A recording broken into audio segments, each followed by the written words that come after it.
Hey everybody, Ben Abel again, your instructor for English 2201. I wanted to do a quick talk through of this project 1, which is a rhetorical analysis that's going to be due next week, October 9th.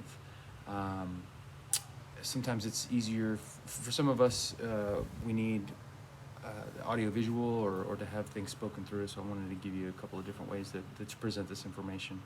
Okay, so the rhetorical analysis, if you're taking English 2201 here at East Carolina, then you have either taken English 1100 here, or you have taken an equivalent course at at another institution that has that satisfies the requirements of English 1100 here. So my going in assumption is that everybody understands how to do a rhetorical analysis.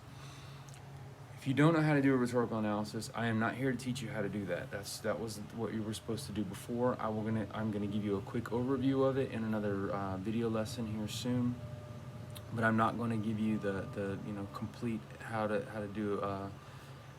I'm not going to teach you how to do a rhetorical analysis from scratch. I don't have time for that, and you don't have time to learn it. So we're going to assume that everyone knows how to do that rhetorical analysis, and can complete this assignment without too much outside instruction. That said, if you don't know how to do the rhetorical analysis process, you might want to consider reading up on it. It's not too hard to find some stuff online, but again, I'm not here to teach you how to do the whole thing again. All right, so for this paper, what I'm going to ask you to do is write about a 1,000-word or so paper about two journal articles, one scholarly and one popular. And the purpose of this assignment is to get you looking at the writing that's done in your field. So what I want you to do is find a scholarly journal article from a scholarly journal. Again, that should be nothing new. What the difference between a scholarly journal article and a popular article. So I need you to find something in that realm, the scholarly journal realm. So generally, that you're going to find a lot of those you have easy access to those through Joiner Library. And so, but that's going to, so if you're in nursing school, I need you to look into a nursing journal, or if you're, in chemistry, you have a chemistry major, or then, you're going to look at some kind of a chemistry or other kind of life science journal for something that's of interest to you.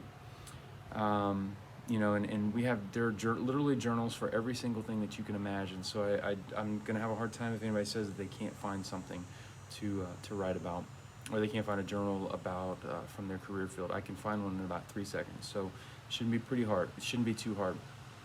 And then I also need you to find one popular source as well. And I want you to make that source something like an academically appropriate type of source. So newspaper, magazine, Popular Mechanics, New York Times, Washington Post, CNN, something like that. Make it something that's reputable so that we can use sources that are going to be academically appropriate for you. I don't want you getting, onto, Bob's webpage about whatever. I need you to, use academically appropriate sources. All right, so then what I want you to do is, once you find these two journal articles, one scholarly journal and then one popular journal, I want you to look at them and do that rhetorical analysis. Do the rhetorical analysis on both of them. Kind of tell me, who wrote them, what the audience was, what the purpose was.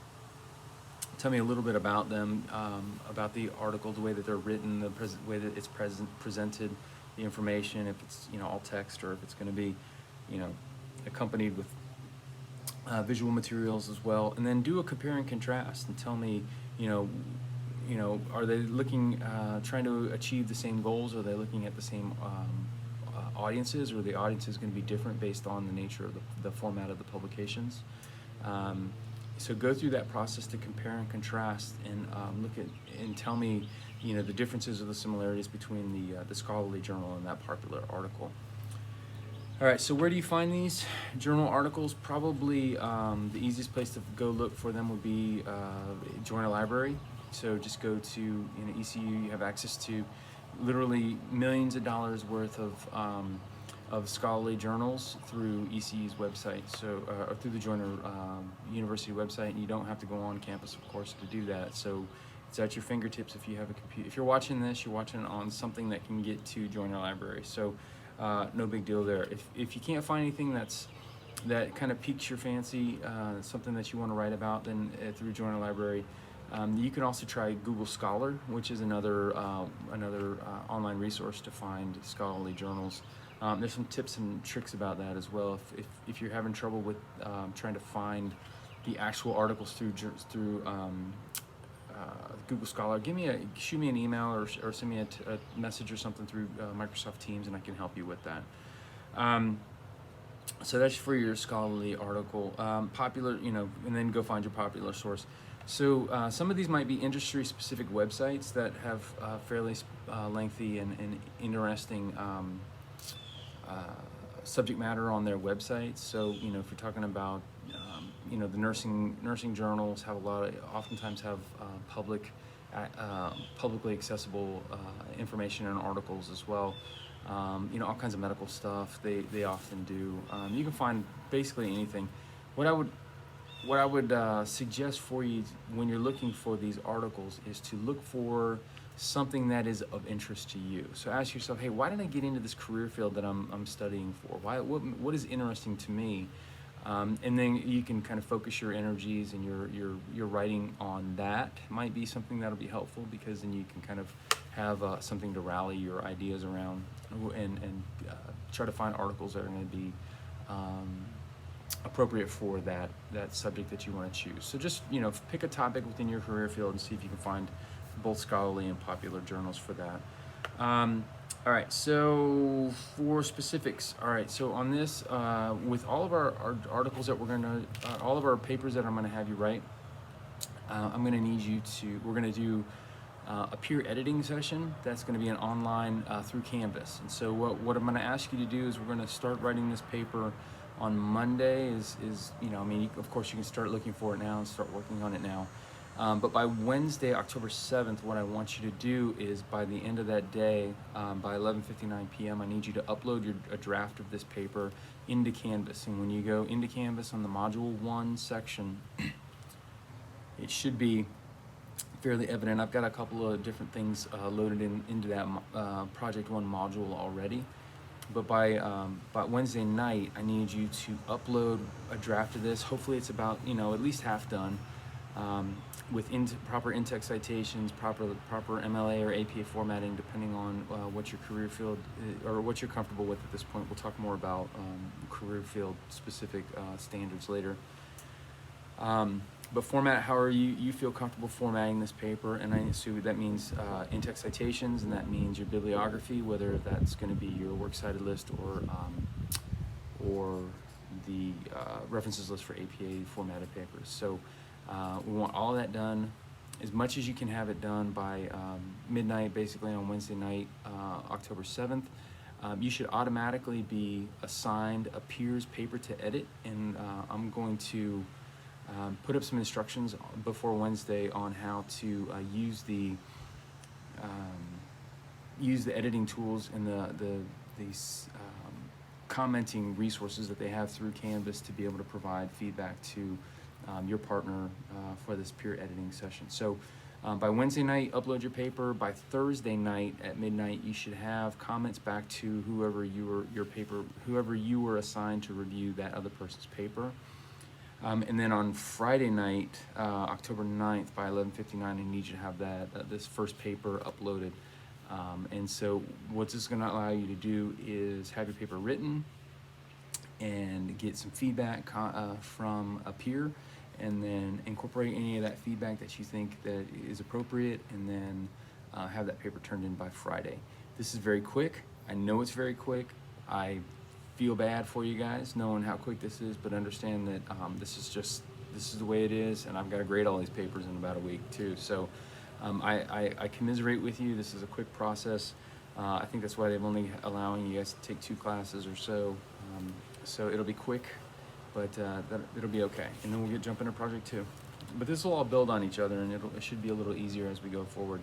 Okay, a little bit about formatting. I want you to keep in mind that that Canvas does not like Apple Apple formatted documents. So I'm gonna ask you to please make sure that your papers that you turn in to Canvas are either in Word or PDF format. I can't read Pages documents through Canvas. That website doesn't accept it. So please just, any word processing program that you're going to have will export to Word to a .doc or a .doc or a PDF format. So just go ahead and do that. All right, so this project one, in a nutshell, it's really quick. Find 2 articles, one scholarly, one popular, and then you're going to do the rhetorical analysis and kind of compare and contrast the 2. This is just to get you a sense of some of the writing that's being done in your field, and I want you to think about what those writers are trying to achieve. Again, I'll have a little more in-depth review or kind of a refresher on rhetorical analysis. I'm going to do that in the next day or so and have that up so that you can have time to look that over. And I'll also post some slides, like PowerPoint slides or something, so you can have a static resource as well.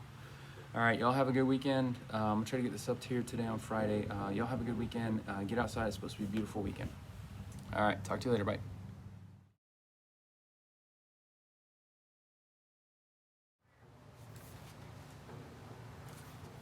Hey everybody, hey, I wanted to give you a quick talk through on Project 1, which is a rhetorical analysis. I wanted to